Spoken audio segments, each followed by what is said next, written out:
Heureux de vous savoir nombreux au rendez-vous de cette session d'information sur Canal 3. Mesdames et messieurs, bonsoir.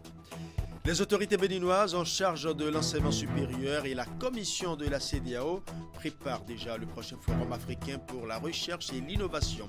La réunion préparatoire de cette deuxième édition du FARI 2025 a démarré ce mardi à Cotonou. Les réflexions vont servir à poser dès maintenant les bases de cette biennale consacrée pour le compte de l'année prochaine à la jeunesse. Les détails dans un instant. Et pendant ce temps, l'Institut national de la femme organise un atelier d'harmonisation du mécanisme de référence des victimes de violences basées sur le genre et des outils afférents. Une rencontre qui va optimiser le système de référencement en vue d'une meilleure prise en charge des victimes. Nous parlerons également du projet Brise-Lame lancé en 2018 pour assurer la préservation de l'environnement et le développement économique. Les différents instituts de recherche chargés d'étudier l'impact du Brise-Lame sur la côte du Bénin ont exposé les résultats de leurs travaux. En plus de son rôle de protecteur, le Brise-Lame a impacté positivement la biodiversité marine. Voilà pour les titres, mesdames et messieurs. À nouveau, bonsoir. Les autorités béninoises en charge de l'enseignement supérieur et la commission de la CEDEAO préparent déjà le prochain forum africain pour la recherche et l'innovation. La réunion préparatoire de cette deuxième édition du FARI 2025 a démarré hier à Cotonou. Les réflexions vont servir à poser dès maintenant les bases de cette biennale consacrée pour le compte de l'année prochaine à la jeunesse. William Cliquant pour plus de précisions. Le Forum africain pour la recherche et l'innovation est une foire par excellence des avancées scientifiques et un laboratoire des défis en suspens dans les pays de la région. Enjeu qui vaut le temps de préparation consacré. Les jalons sont donc lancés pour réussir l'organisation pratique et technique de ce grand rendez-vous devant se tenir l'an prochain au Bénin. Je voudrais vous demander de mettre alors toute votre énergie au cœur de cette discussion afin que ce qui est attendu de ce comité préparatoire qui est à sa première séance et qui porte sur le cahier de charges, sur le thème, sur les obligations du pays hôte, sur la période favorable à un bon événement du genre dans notre pays, soit réellement bien débattu au cours de vos travaux.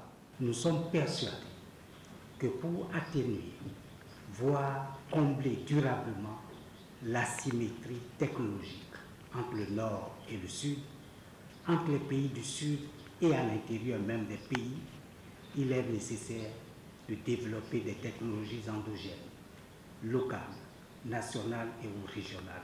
Le FARI 2025 doit être d'un succès tout aussi franc que celui de la première édition organisée à Abuja au Nigeria en 2022. Le thème à définir va s'axer sur la jeunesse et ses préoccupations. Les partenaires de la commission de la CEDEAO s'y engagent aussi. Le FARI a une mission de rassembleur essentielle pour impulser la science. La science et l'innovation ne peuvent véritablement servir toutes les populations que si elles impliquent l'ensemble des parties prenantes, les gouvernements, les sociétés civiles, le secteur privé, les femmes, les jeunes et les communautés qui sont porteuses de savoirs traditionnels et locaux. Quand nous parlons jeunesse, nous parlons surtout start-up. Et les start-up sont là et elles sont là à foison. Et malheureusement, il y a une difficulté, c'est qu'il n'y a pas de cadre où l'on puisse toujours les identifier pour pouvoir les aider. Et le FARI offre cette occasion, cette opportunité à la jeunesse d'exposer ses besoins, mais aussi d'exposer les solutions. La réunion préparatoire des 25, 26, 27 et 28 juin connaît la participation des universitaires et consultants de plusieurs pays ouest-africains. Je transmettrai à son Excellence le Président Patrice Talon. L'Institut national de la femme organise depuis ce mercredi 26 juin 2024 un atelier d'harmonisation du mécanisme de référence des victimes de violences basées sur le genre et des outils y afférents. Une rencontre qui va optimiser le système de référencement en vue d'une meilleure prise en charge des victimes. L'atelier s'est ouvert à Ouida en présence des partenaires techniques et financiers. Esther Tofa pour le compte rendu. Ces acteurs impliqués dans la lutte contre les violences basées sur le genre, VBG, sont réunis depuis ce mercredi 26 juin 2024 dans la ville touristique de Ouidah. Cet atelier, initié par l'Institut national de la femme, vise un objectif bien spécifique. Réunir les différents acteurs impliqués dans la chaîne de prise en charge afin d'harmoniser le référencement des victimes ainsi que les outils y afférents, de sorte à permettre une meilleure synergie d'action des acteurs. Je suis convaincue que grâce à ces assises, les acteurs de prise en charge de VBG auront une meilleure connaissance du dispositif législatif actuel et des procédures opérationnelles standardisées. Je reste également persuadée que nous allons en venir à un mécanisme unique de référencement et que tous les acteurs vont mieux s'approprier ces outils disponibles. Il est intéressant de prendre en charge des victimes, mais il est encore mieux d'éviter qu'il y ait des victimes.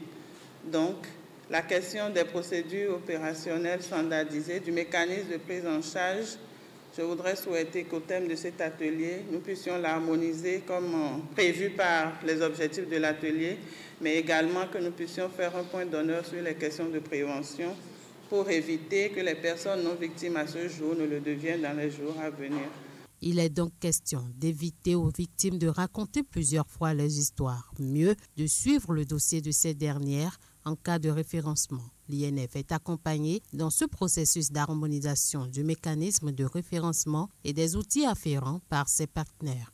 Les dispositions juridiques existent, mais il faut prendre des mesures, des outils pour mieux les appliquer. Et dans cette démarche, nul ne sera de trop. C'est pourquoi la synergie d'action est requise et la Suisse reste engagée pour accompagner les acteurs béninois dans cette démarche. Que deviennent les victimes quand nous les avons envoyées ailleurs? À un moment donné, cette question revient constamment à notre esprit. Arrêtons-nous quelques instants ensemble pour tracer ce chemin. Traçons-le professionnellement pour limiter l'informel qui entoure parfois le référencement et traçons-le pour faire voir les vrais obstacles de la lutte. Plusieurs panels de communication sont prévus pour meubler ces assises qui prennent fin vendredi prochain. La culture politique en Afrique, militantisme, civisme et citoyenneté face aux défis de la consolidation démocratique. C'est le thème du colloque scientifique international ouvert ce mardi au Palais des Congrès de Cotonou. C'est un rendez-vous scientifique et politique qui réunit des participants venus de divers horizons.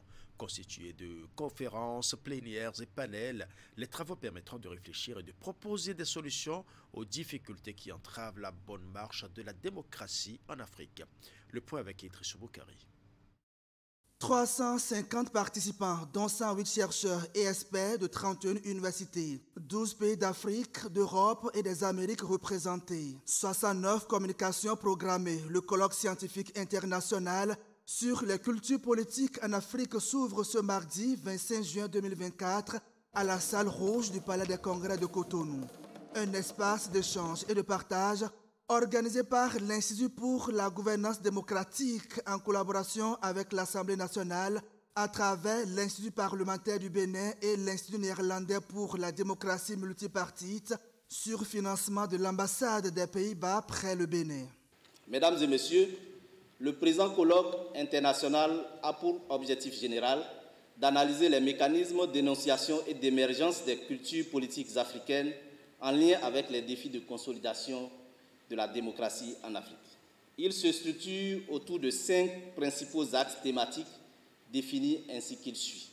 Civisme et incivilité, citoyenneté participative, culture politique et culture démocratique, parlement et consolidation démocratique, militantisme politique et social. Monsieur le Président de l'Assemblée nationale, distingués invités, en apportant sa caution à l'Institut parlementaire du Bénin et à l'Institut pour la gouvernance démocratique pour la tenue de ce colloque, l'Université d'Abomey-Calavi se dégage de tout parti pris politique, voire politicien. Notre institution universitaire n'a voulu rien faire d'autre que d'endosser son seul rôle d'institutions publiques à caractère scientifique et culturel, habilitées à étudier les systèmes politiques d'ici et d'ailleurs, du présent comme du passé, afin de produire des données objectives susceptibles d'aider les agents politiques, quel que soit leur bord partisan. Et pour preuve, en 2024, l'actualité sociopolitique dans la sous-région ouest africaine est l'un des symptômes qui renseignent sur la santé de la démocratie en Afrique en matière de pratique de règles démocratiques. Ce colloque scientifique international se veut donc être une tribune de réflexion pour proposer des pistes de solutions pouvant permettre de renforcer le processus démocratique en Afrique. De nombreux pays africains, comme le nôtre, réussissent encore à organiser des élections libres et transparentes, à instaurer des réformes constitutionnelles et à promouvoir la participation citoyenne. Ces succès sont la preuve que la démocratie peut s'enraciner et prospérer sur notre continent. Distingués invités, mesdames et messieurs, ce colloque international réunissant des responsables d'institutions, des parlementaires, des acteurs politiques et des universitaires constitue une plateforme précieuse pour discuter, échanger et apprendre les uns des autres. Cette première vague de démocratisation a été suivie. La conférence inaugurale est animée par l'honorable Nassirou Bako Arifari, professeur titulaire de sociologie politique et ancien ministre des Affaires étrangères, sur le thème « Les cultures politiques face aux défis de la consolidation démocratique en Afrique ». Pour sa part, le président de l'Assemblée nationale, président d'honneur du colloque, ouvre la conférence plénière sur la thématique « Le Parlement béninois dans la longue marche de consolidation démocratique ». Après le Palais des Congrès, c'est l'Université d'Abomey-Calavi qui va accueillir la suite des travaux les mercredis et jeudis prochains.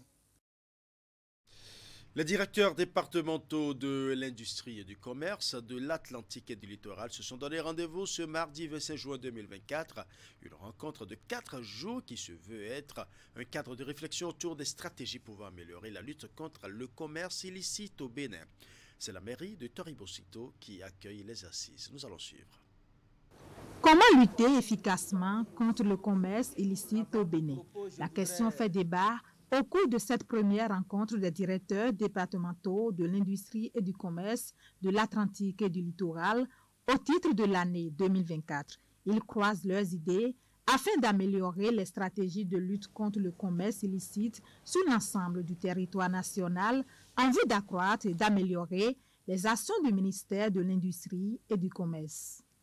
Ces rencontres constituent pour nous des moments d'échange et d'harmonisation de nos méthodes de travail et de pratiques de contrôle. La rencontre qui démarre aujourd'hui se veut être un creuset de réflexion, non seulement sur la production d'une banque de données déconcentrée des secteurs de l'industrie et du commerce, mais également sur la lutte plus accrue contre le commerce illicite afin de redorer le blason du ministère de l'Industrie et du Commerce. Nous nous réjouissons donc de cette initiative et osons croire que vous mettrez à profit ces assises pour inscrire votre ministère dans cette dynamique recherchée. Je me réjouis de votre présence massive en y percevant la traduction effective de votre volonté commune de faire de la lutte contre le commerce illicite notre cheval de bataille.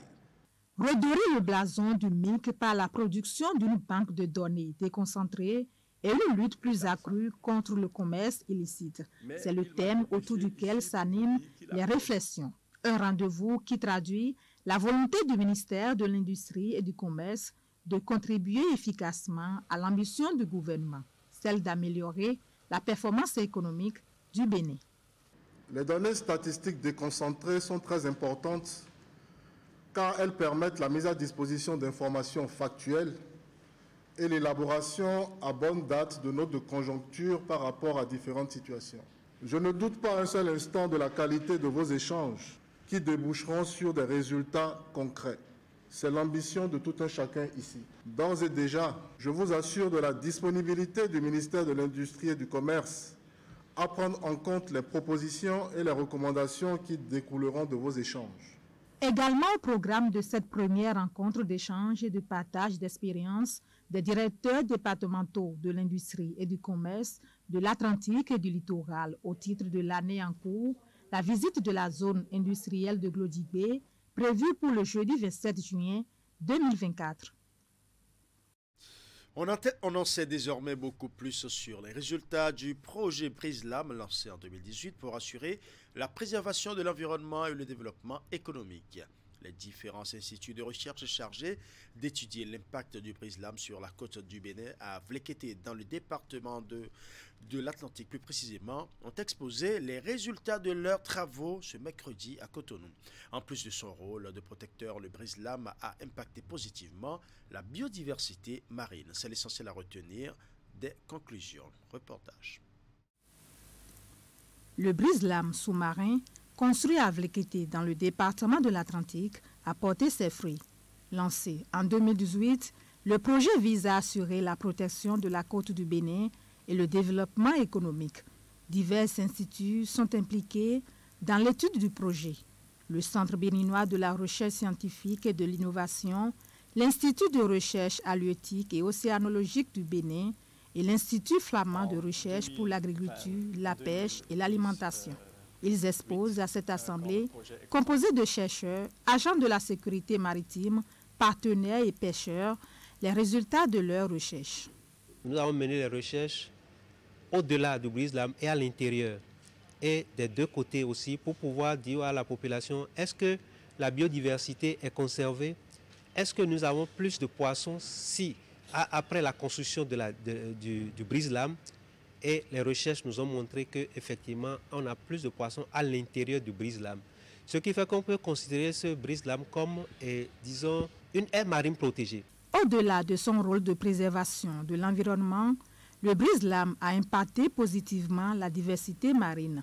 Un exploit dont peut se réjouir le gouvernement et avec lui tous les acteurs impliqués dans le projet, les bénéficiaires notamment. Les résultats auxquels ces trois de recherche sont parvenus témoignent de ce que la coopération en matière de recherche universitaire est indispensable pour le développement dans nos pays. C'est une structure qui est érigée pour ralentir ou empêcher l'érosion côtière. Et donc, il s'agit d'un instrument efficace. C'est la preuve que nos politiques doivent financer davantage la recherche et c'est d'ailleurs ce à quoi s'emploie le gouvernement de notre pays. Et c'est le lieu de saluer d'une part les partenaires financiers qui nous accompagnent, qui accompagnent le gouvernement béninois dans son effort donc de préserver la biodiversité, de lutter contre les effets de changement climatique. Grâce à la construction de ce BRISLAM immergé de 5 km de long, la ville côtière d'Avlekété a le potentiel pour devenir une destination privilégiée par les amoureux de la nature et les écotouristes soucieux de l'environnement. Dans un tout autre registre, plus de 2 semaines après la phase écrite du brevet d'études du premier cycle BEPC, session de juin 2024, l'heure est aux travaux de secrétariat. Démarrés depuis ce lundi 24 juin, ces travaux de secrétariat se déroulent dans les différents centres retenus par la circonstance. Dans le département de l'Atlantique, 3 centres ont été retenus. Il s'agit du CG1 Alada, du CG1 Ouida et du CG1 Dabomey-Calavi. Une équipe de la rédaction s'est rendue dans l'un de ces centres. Reportage. Ces enseignants et enseignantes ont une mission, attribuer à chaque candidat une note qui tient compte de sa production. Ici, au CGE d'Abomey-Calavi, 9 sous-commissions sont à pied d'œuvre depuis ce lundi. 9, comme le nombre total de matières de la phase écrite du BEPC. Pour le moment, aucun incident n'est à déplorer pour ce début de travaux de correction. Les présidents de chaque sous-commission procédaient à l'appel au contrôle de la présence. Et après ce contrôle de présence, nous avons recueilli les absents et voir comment procéder au remplacement. Et après ça, ils sont allés chercher des copies et ils ont commencé réellement le travail. À l'intérieur de chaque sous-commission, le travail s'opère en 2 phases. Tout d'abord, la première étape consiste à apprécier les copies. Ensuite, ces copies corrigées sont vérifiées par des contrôleurs qui valident de façon définitive la note attribuée à chaque copie. Nous avons corrigé certaines copies en commission, n'est-ce pas? Et après cela, chaque correcteur s'est retiré avec son contrôleur pour l'effectivité de la correction. À l'issue de cette première journée, plusieurs notes ont été attribuées selon les matières, ont laissé filtrer les contrôleurs. Après lecture des productions de chaque candidat, nous pensions qu'ils ont fait le meilleur d'eux-mêmes. L'épreuve est à leur portée et vu leur production, c'est pas mal. Comme dans les autres centres de correction au plan national, les travaux de secrétariat du BEPC se déroulent sous la houlette du ministère des Enseignements secondaires, techniques et de la formation professionnelle. D'abord, après la phase écrite, les copies sont réparties suivant la zone vers les 3 secrétariats. Et il y a eu la phase d'anonymat où les secrétaires sont choisis. La décision qui porte leur nom est sortie. Et suivant la programmation, la représentante ou bien les représentants du DEC sont venus et on a procédé à l'anonymat des copies au niveau des 3 centres. Cette étape de correction des copies des candidats au BEPC session de juin 2024 va prendre fin ce jeudi. Les résultats sont attendus pour le 9 juillet 2024. Environ un mois déjà que les motocyclistes n'empruntent plus la piste cyclable ouest au bas de l'échangeur de Godomè dans le sens Calavi-Cotonou en raison des travaux de réhabilitation. Les conducteurs d'engins à 2 roues et de tricycles sont obligés de prendre à part les différentes déviations ouvertes pour leur mobilité. Des déviations pas trop avantageuses pour ces motocyclistes et qui les confrontent à de nombreuses difficultés. Une équipe de notre rédaction était sur le terrain pour le constat. Carrefour Wedonou, non loin de la clinique Bioso. Voici l'une des déviations qu'empruntent les motocyclistes en direction de Cotonou depuis le 20 mai dernier, après la fermeture de la piste cyclable ouest au bas de l'échangeur de Godomè. Simples conducteurs d'engins à 2 roues, de tricycles et conducteurs de taxi-moto sont tous contraints de bifurquer par ici ou encore par le carrefour Beto-Valais en direction de la boulangerie Saint-Daniel. Le trajet devient plus élastique pour eux, contrairement aux habitudes d'avant-travaux, toute chose qui n'est pas sans impact. Pour prendre un client maintenant, pour aller à destination donnée, c'est-à-dire même si tu leur dis le prix, on dit qu'il n'y a pas l'argent dans le pays, que ceux qui ont l'habitude de payer, c'est ça, ils vont payer. Comment tu vas faire? Voilà que tu es sorti pour chercher de l'argent. Tu es obligé de prendre. En fin de journée, tu fais tes calculs. On voit que l'essence a tout bouffé. Ça me prend plus de temps parce que déjà c'est la voie pavée. De l'autre côté là-bas, ça prend plus de temps et ça endommage la moto. Et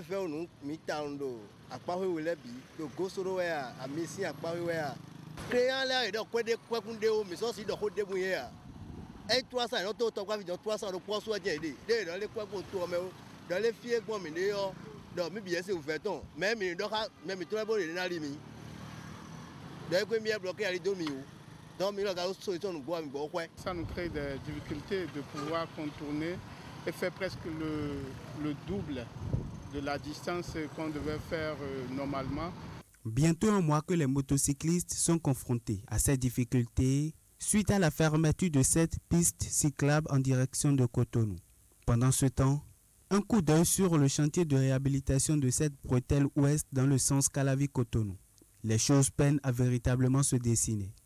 Bien qu'étant conscients des avantages de la réhabilitation une fois achevée sur leur mobilité, les conducteurs d'engins à 2 roues et de tricycles adressent une doléance à l'entreprise en charge des travaux. On ne fait pas l'omelette sans casser les œufs. C'est les œufs là, ils sont en train de casser maintenant pour pouvoir réaliser ce que nous voulons. S'il peut presser un peu les travaux pour que ça avance vite, là, ça serait bon. On va jouir de ça. Et aussi leur dire qu'ils n'ont qu'à cette fois-ci faire les travaux une bonne fois pour toutes parce qu'on a l'impression que dans ce pays, un éternel recommencement. On fait la même chose mal fait ou bien les études ne sont pas très peaufinées. On revient toujours dessus. Donc on espère, et puis ça se voit avec ce gouvernement qui fait beaucoup d'efforts pour que les choses se fassent normalement, pour qu'il n'y ait pas de répétition comme on l'a vu par le passé. Ces travaux de réhabilitation de la piste cyclable ouest au bas de l'échangeur de Godomé, démarrés en mi-mai dernier, prennent fin le 19 août 2024. Ils durent 3 mois donc. Un dîner de gala pour les opérateurs économiques de 3 pays de la sous-région. C'est une initiative de consortium touriste par million au Bénin. Une rencontre organisée à Cotonou ce lundi 24 juin 2024 et diverses thématiques ont été abordées au cours de cette soirée. Nous allons suivre.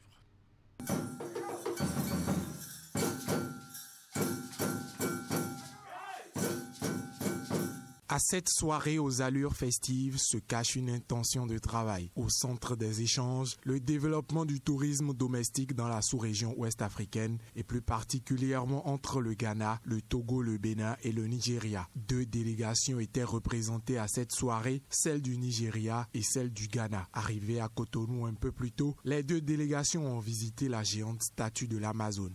We are here for a trip across West Africa. It starts from Lagos, Benin, Togo. Nous sommes ici pour un voyage ouest-africain qui commence par le Bénin, le Nigeria, le Ghana et le Togo. 4 pays ensemble pour valoriser le produit touristique régional. À mon arrivée au Bénin, beaucoup de choses ont changé. J'ai visité la place de l'Amazone et visité la plage. De bons produits pour le tourisme. The Amazon statue, the promenade by the side of the beach, and these are great products. Yeah, in fact, we are very impressed as now because of partnership. En vérité, nous sommes vraiment impressionnés parce que nous avons vu ce voyage qui commence par le Bénin, qui va vers le Togo, le Ghana et le Nigeria, renforce les produits touristiques dans la sous-région. We would have to visit Benin and Togo as part of tourism so that we can witness the products. Présent à cette cérémonie, le représentant du ministre du Tourisme, des Arts et de la Culture apprécie l'initiative.